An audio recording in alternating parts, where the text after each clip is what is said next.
cooperativo sergipano, com o pequeno e microempresário, que é aquele que atravessa a grande dificuldade desse país.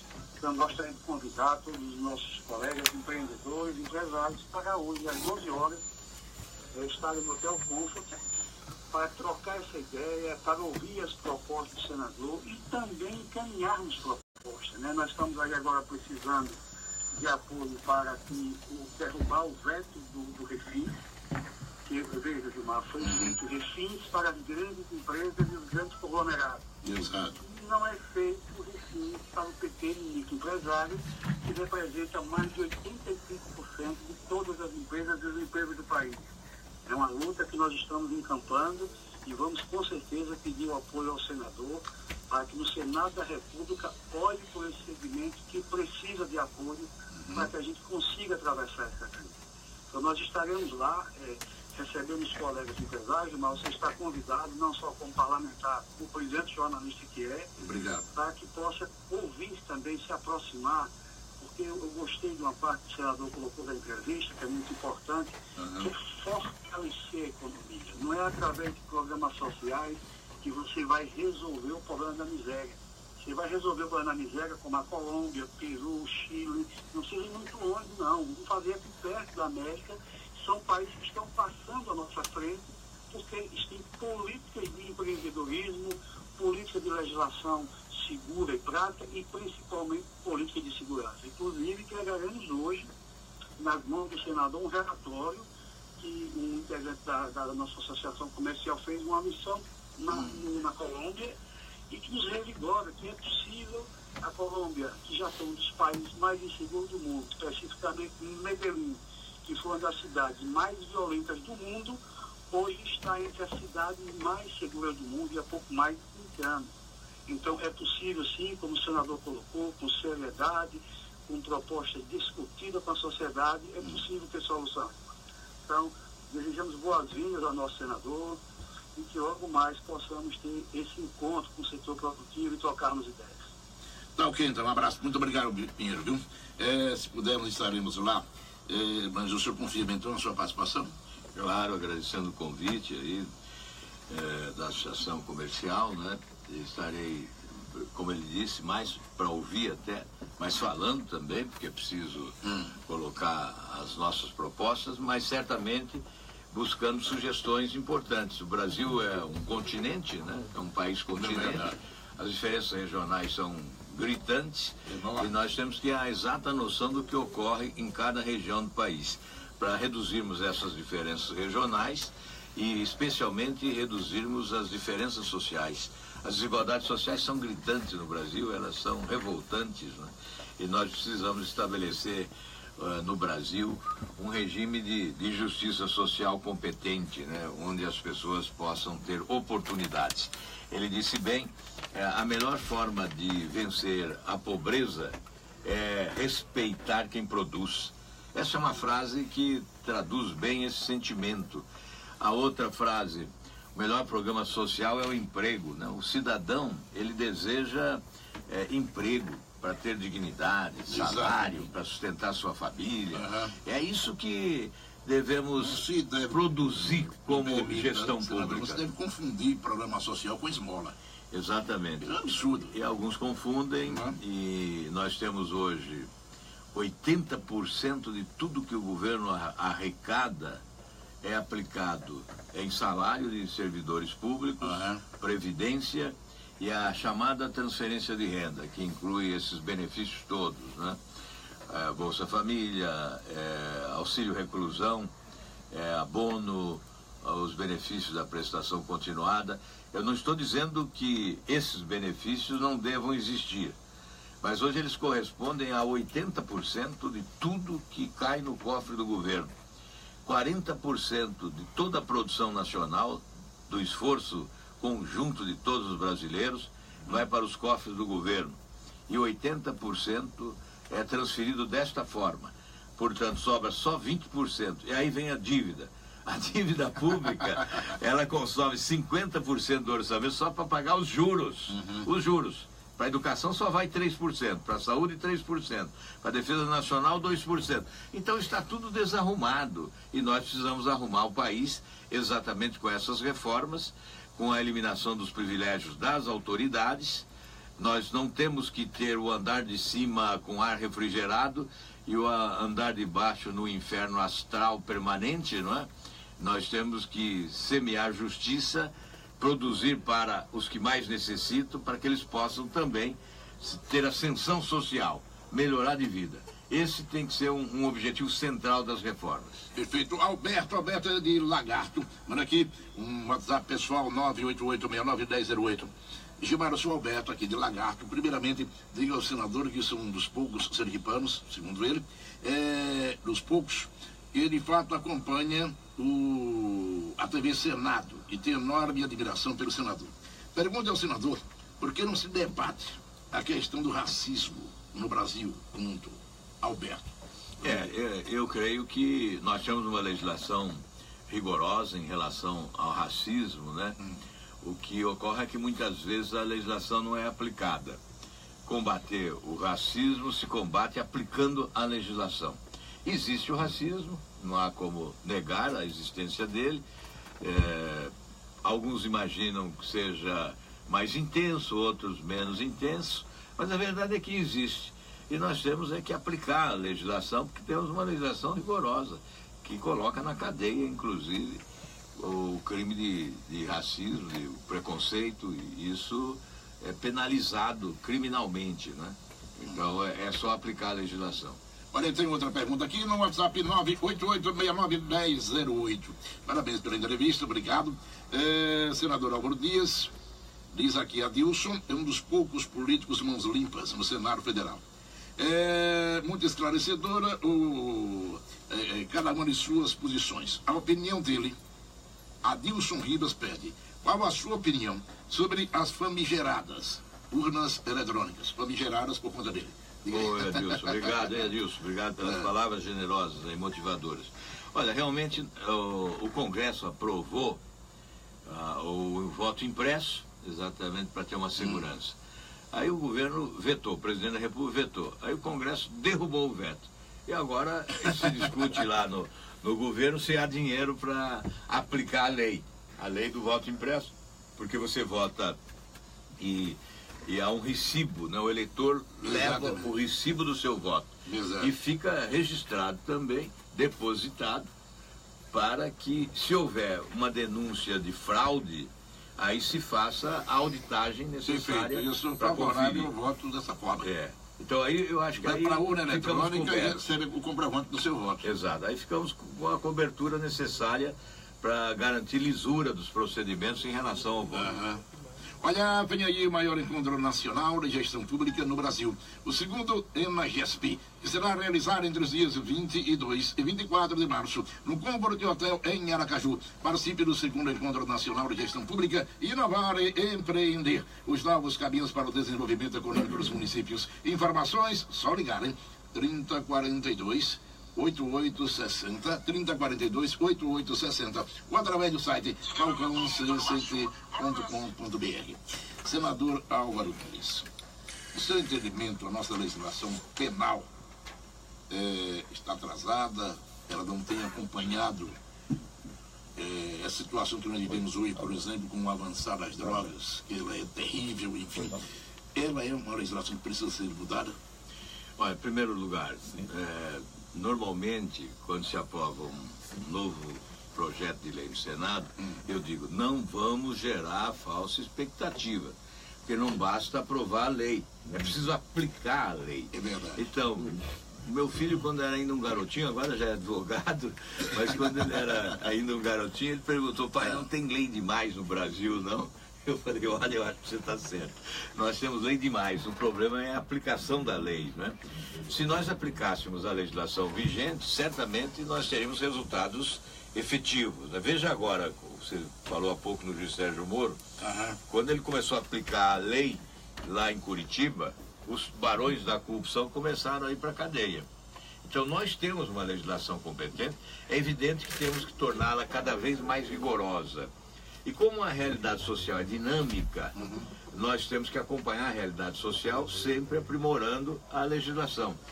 Evidentemente, o que é mais importante no meu entendimento é a aplicação da lei. Agora, nós temos, por exemplo, essa do foro privilegiado, o fim do foro privilegiado. É algo essencial, isso é uma excrescência, né? É a cobertura da malandragem, é a proteção do malandro, é a proteção do criminoso de colarinho branco, o foro privilegiado. Então, acabar com o foro privilegiado é um avanço na legislação. Seria um salto civilizatório. Atenção, hein? Lava Jato faz busca e apreensão na casa do ex-ministro Delfim Neto. Repetir a informação, hein? Em mais uma fase da Lava Jato, e mais uma fase a Lava Jato faz busca e apreensão na casa do ex-ministro Delfim Neto. Mais informações no nenoticias.com.br. Eu peço desculpas pela interrupção. Essa Lava Jato é fogo. É o negócio. Não está perdoando ninguém. É preciso acabar com esse foro privilegiado, porque a Lava Jato vai chegar na casa de engravatados do parlamento, quem sabe até da justiça também, não é? Porque aí na casa das autoridades com mandato, né? São mais de 54 mil autoridades protegidas pelo foro privilegiado. Então precisa acabar com essa excrescência, é um salto civilizatório. Não são apenas os políticos. Não só políticos, são mais de 54 mil. Olha, não existe no mundo nenhum país que tenha essa abrangência desse guarda-chuva tão enorme, né? Só a Espanha tem uma legislação como a nossa, mas não atinge tanta gente.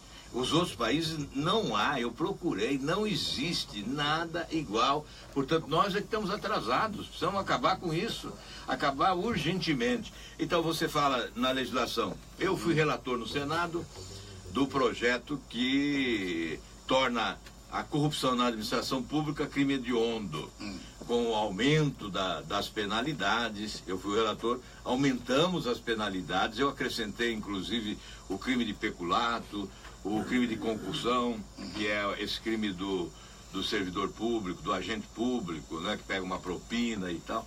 Isso tudo seria crime hediondo, aumentando os anos de prisão, não é? O Senado aprovou, ficou parado na Câmara até hoje. Então, realmente há necessidade de mudança da legislação, de aprimoramento da legislação, de impor mais rigor, tornar a legislação mais rigorosa, mas sempre com essa consciência de que não basta a lei, é preciso a aplicação dela, a aplicação para valer, como está aplicando lá em Curitiba o juiz Sérgio Moro, aquele outro juiz lá no Rio de Janeiro, bem lá em Porto Alegre. Exato. Então, nós temos alguns magistrados que estão aplicando a lei. Agora, o Supremo Tribunal Federal é que chega atrasado, então não houve nenhum julgamento até agora, desde o início da Operação Lava Jato, de ninguém de colarinho branco que tenha essa proteção do foro privilegiado.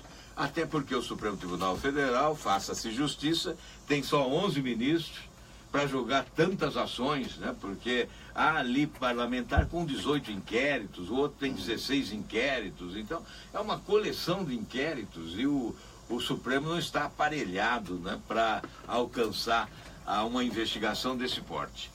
Olha, agora são 8 horas mais 11 minutos e 45 segundos. Nós estamos entrevistando, então, o senador Álvaro Dias aqui no programa. Vamos falar do Shopping Prêmio, o único shopping da Grande Aracaju que tem estacionamento gratuito. Você tem no Shopping Prêmio, anote. Se houver alguma pendência com Banese ou Banese Car, vá até o Shopping Prêmio, negocie suas dívidas com condições especiais. Até amanhã no Shopping Prêmio, das 9 da manhã às 7 da noite, mutirão de negociação do Banese no Shopping Prêmio.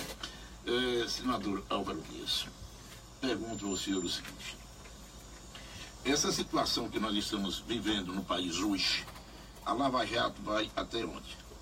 Ela vai... Acaba esse ano? Acaba no próximo ano? Segundo os procuradores e o próprio juiz Sérgio Moro, né, ela vai até onde for necessário. Então, nós não sabemos até quando. Porque os desdobramentos... Veja, se a Operação Lava Jato for investigar todos os delatados pela JBS, foram 1.800. Então nós não vamos acabar cedo com a Operação Lava Jato. Né? São 1.800 que foram delatados, muitos certamente injustamente, mas muitos justamente, né? Não há dúvida, já há comprovação. Mas... Você gostou daquela gravação com o presidente Michel Temer e o rapaz lá da JBS? É surreal, né?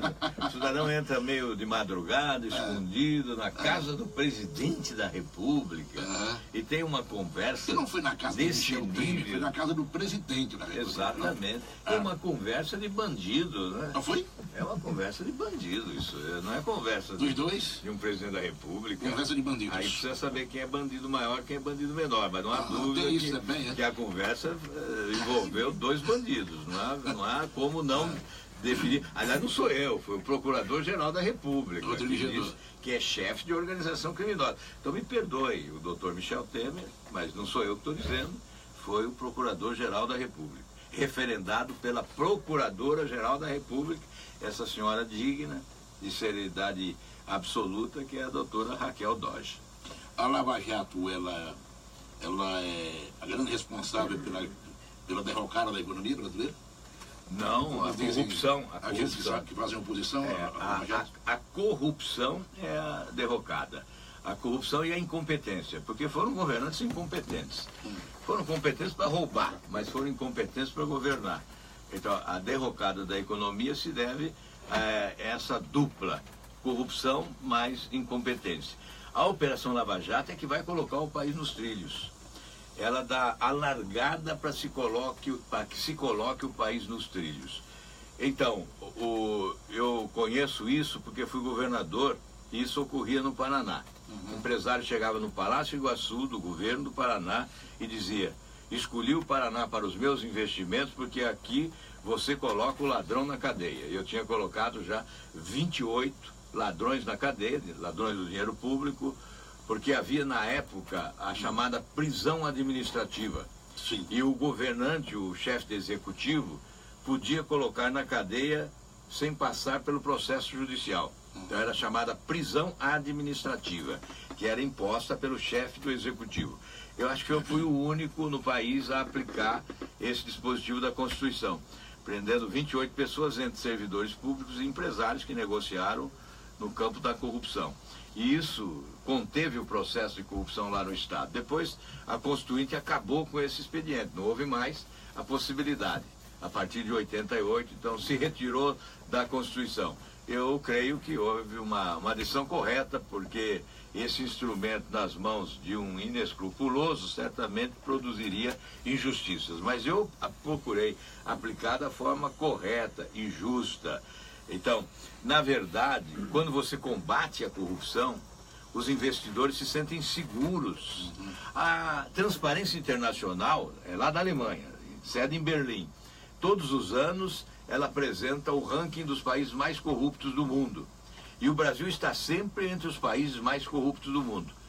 O que resulta disso é que grandes grupos econômicos deixam de investir no Brasil, porque eles escolhem para investir os países com índices menores de corrupção, com menos corrupção.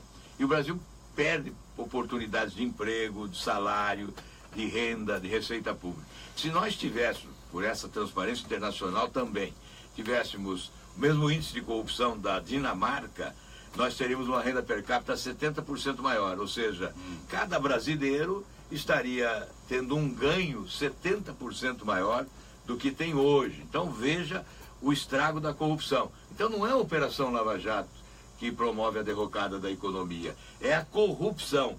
A Operação Lava Jato, ao contrário, vai possibilitar a ascensão da nossa economia depois dessa limpeza. Olha, repetindo a informação que divulguei aqui há poucos instantes, Polícia Federal faz buscas em São Paulo e Paraná em ação que apura propina na obra da usina de Belo Monte. Um dos alvos da operação é o ex-ministro Delfim Neto, suspeito de receber 10% de propina paga pelo consórcio. Se recebeu pouco, recebeu um percentual muito grande e um percentual pequeno. É evidente que é sempre muito uma obra desse porte, né? Mas não importa o quanto, né? O que importa é o crime praticado. Então, é evidente que o rigor da lei é que importa. Senador Álvaro Dias, é grande como é propalada a crise da Previdência no país? Propalada pelo governo? É grande porque o governo não cobra os devedores. Então são 400 bilhões de reais de inadimplência. de dívida. E quem são os devedores? Os devedores são JBS, empresários que se enriqueceram com dinheiro público, dinheiro do BNDES. Ike Batista, da mesma forma. Alguns bancos, né, bancos públicos e bancos privados. Sim. Até partidos políticos devem à Previdência. São mais de 400 bilhões. Então, primeiramente, antes de fazer uma reforma da Previdência, é preciso mostrar para a sociedade o balanço. Vamos mostrar a conta corrente da Previdência no país. Que dinheiro entrou, e se foi aplicado corretamente ou se foi desviado. Se a Previdência tem saldo positivo ou negativo, exatamente em função do desvio do dinheiro. A corrupção na Previdência, tudo isso tem que ser visto antes da reforma da Previdência. A reforma da Previdência, ela pode ocorrer. Nós temos que ter um sistema moderno, nós temos que aprender com outros países mais evoluídos, mas não pode ser uma reforma simplista, como quis o presidente Temer, fazendo uma reforma igual para todo o Brasil. Há regiões do país em que o cidadão vive mais do que em outras regiões. Então, tem que ser diferente. O parâmetro é diferente. Há profissões, trabalho, emprego, que desgasta mais do que outros, não é? Então, o cidadão que está lá numa mina de cobre, numa mina de carvão, sei lá, extraindo sal lá numa salina no Rio Grande do Norte, é claro que a profissão exige mais, gasta mais, exaure mais, né? Desgasta muito. E aí tem que ser diferente o tratamento, na área rural, na área urbana. Então é uma legislação complexa e que tem que ser discutida com as partes, com os interessados, os policiais. Há que se discutir os militares do Exército, das Forças Armadas. Nós temos que estabelecer determinados parâmetros para uma legislação complexa, modernizadora, e não essa coisa muito simples aí, insuficiente. Senador Álvaro, como é que o senhor pretende governar o país a partir de um partido pequeno, com esse varejão que nós temos no Congresso Nacional? A grande arma do governante é a população. Por isso, Gilmar, que eu defendo a seguinte tese. A administração pública no Brasil hoje é 50% gestão e 50% comunicação. Você tem que ter competência para se comunicar bem com a população. Convencer as pessoas que o seu projeto é ideal para elas, é bom para elas, é benéfico, não é ruim. Se nós convencermos a população, certamente a população nos apoiará e o Congresso não vai remar contra a correnteza, não vai remar contra a maré. É uma questão de sobrevivência. Ou os parlamentares aceitam a imposição da vontade popular, ou eles serão atropelados e não sobreviverão como parlamentares. Eu acredito nisso, Gilmar, mas olha, sinceramente, porque eu fiz isso no governo do Paraná e vão dizer, não, mas o governo é pequeno perto do Brasil. Não é pequeno, mas é um modelo. Aliás, no futebol de salão também o campo é pequeno, né? E as trombadas são mais violentas. É verdade. Exatamente porque o campo é pequeno. Então, eu acho que é uma questão de prática política, né?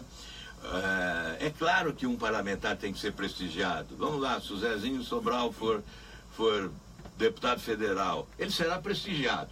Não no balcão de negócios, não na barganha do toma lá da cá, indicando um ministro, indicando um secretário, nada disso. Quem escolhe é o presidente, tem que escolher os melhores para cada área, né?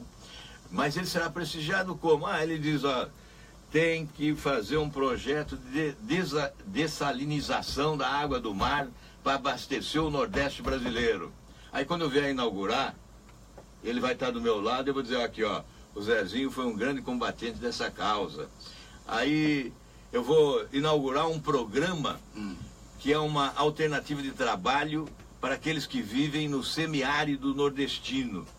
Porque nesse período de 8 meses, onde a seca é implacável, a atividade é a extração da madeira, transformar em carvão, e isso devasta os arbustos, a floresta existente, a vegetação existente, e acelera a desertificação. Então nós temos que mudar a matriz energética do Nordeste, valorizar o gás, ampliar gasodutos, a rede de distribuição do gás, investir na energia eólica, na energia solar e oferecer alternativas de sobrevivência no semiárido. Então, quando nós viemos aqui anunciar um programa desse porte, que é de salvação ou de recuperação ou de desenvolvimento do Nordeste brasileiro, nós vamos ter o Zezinho Sobral do nosso lado, dizendo, olha, ele foi fundamental, ele foi o idealizador disso. Então, esse é o prestigiamento que você tem que oferecer ao parlamentar. E não ir lá comprar o voto dele no Congresso. Isso é uma vergonha. Eu agi dessa forma no Paraná. É claro que um governador que chega numa cidade às 3 horas da tarde, num dia de trabalho, e a população sai na rua para receber o governador como se fosse uma festa, o deputado ao lado dele vai ficar contra, não vai lá para a Assembleia e vai votar favorável, é evidente. Então, essa conquista do apoio popular para os projetos do governo é fundamental para você mudar o Brasil. E o Congresso vai acompanhar com toda certeza. Estamos entrevistando o senador Álvaro Dias, ao vivo, aqui no programa Fala Sergipe da Mix FM. 6h20, no finalzinho da tarde. Na boquinha da noite, você tem Gelemar Carvalho, mais conhecido como eu mesmo. Exatamente, apresentando Cidade Alerta Sergipe na TV Atalaia. É nós. E depois de nós, é nós mesmo. Oh, senador Álvaro Dias, pergunta também ao senhor o seguinte. Qual foi o posicionamento do senhor quando da votação da reforma trabalhista? Eu votei contra. É muito discutido aqui em Sergipe. Eu votei contra a reforma trabalhista por uma razão. Eu defendi, do começo ao fim, a reforma trabalhista. Sempre considerei uma reforma muito importante. Mas o presidente da República colocou o balcão de negócio para comprar votos na Câmara e aprovar a reforma que ele quis. E não a reforma discutida, a reforma ideal. Aí, quando chegou no Senado, nós quisemos alterar a proposta do governo para melhorar, para avançar, para modernizar. E o presidente não admitiu qualquer alteração. E como o Senado acompanhou, no momento em que vi que a reforma já estava aprovada por larga margem de votos, eu usei o meu para protestar contra esse sistema. E disse, olha, eu não posso colocar a minha digital no erro dos outros, nas deficiências dos outros, né? Porque sempre nós somos acusados de legislar mal. O Congresso legisla mal. Muitas vezes há razão para essa crítica. Então, de uns tempos para cá, eu resolvi não colocar mais a minha digital no erro dos outros. Quando o projeto é incompleto, quando o projeto tem distorções, quando o projeto é incorreto, eu registro muitas vezes o voto abstenção. Até esses dias colocaram na internet alguns projetos que eu não votei. Mas eu não votei porque não tive coragem de colocar o meu voto num projeto imperfeito. Então me abstenho de votar. A abstenção também é decisão política. A abstenção também é voto. Não é? No parlamento é considerado desta forma. Então, no caso da reforma trabalhista, eu votaria se houvesse um risco da não aprovação, porque eu considerava muito importante a modernização da legislação trabalhista. Mas como não havia risco, eu preferi votar contra para registrar o meu protesto em relação à forma com que o presidente da República conduziu essa reforma. Olha, Edilson é agente prisional. Gilmar, pergunta então ao senador, porque quando se fala em segurança pública, há um esquecimento quase completo ou completo da importância do papel dos agentes penitenciários. Senador. Sem dúvida, os agentes penitenciários são importantes. O sistema penitenciário brasileiro é um fracasso total, né? E quando eu fui governador do estado, lá no Paraná, o sistema penitenciário paranaense era considerado modelo para o país. Assim mesmo não era ideal. Hoje nós temos uma modalidade de prisional, né, que se chama APAC, que nasceu lá em Minas Gerais e que realmente possibilita a recuperação do detento para a sociedade. No Paraná já temos em alguns municípios, mas ainda está muito no começo, muito no princípio, tem que investir nisso. Eu acho que é um sistema que economiza, reduz o custo do detento para o Estado brasileiro e recupera realmente, abre perspectiva de recuperação do detento. Ele vai trabalhar em regime fechado ou regime semiaberto, durante o dia sai para trabalhar na cidade, as empresas colaboram, interagem ali com o Ministério Público, com a área penitenciária, né, para oferecer alternativas.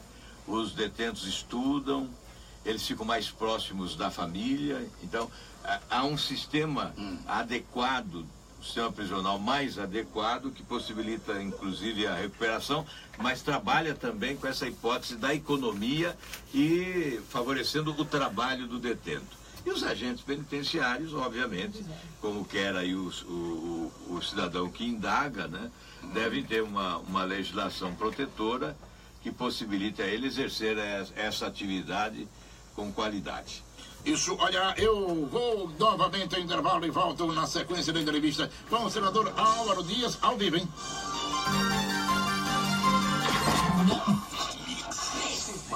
Depois, Mário, tem um encontro do Podemos lá na Leste, às 14 horas. Um encontro do Podemos, às 14 horas. Eu sei disso. Mas você, eu colocava assim, mas você... Que é? Ah, sim. Agora entendi. José. Vocês, olha, o Jackson disse que resolveu ser candidato para atender o apelo de Lula. Foi. Bota um ponto de novo aí, por favor. Você não pode parar, você está nulo, Agora que não Jackson. vai ter financiamento da Caixa mesmo. Agora já era. Agora que não vai ter Finisa. Ele tá brigando pelo Finisa e achando que sai. Dessa declaração? Sai. Mas ele já está disputando, já percebeu que não tem como sair, né? Ele já entendeu que politicamente ele não entrega.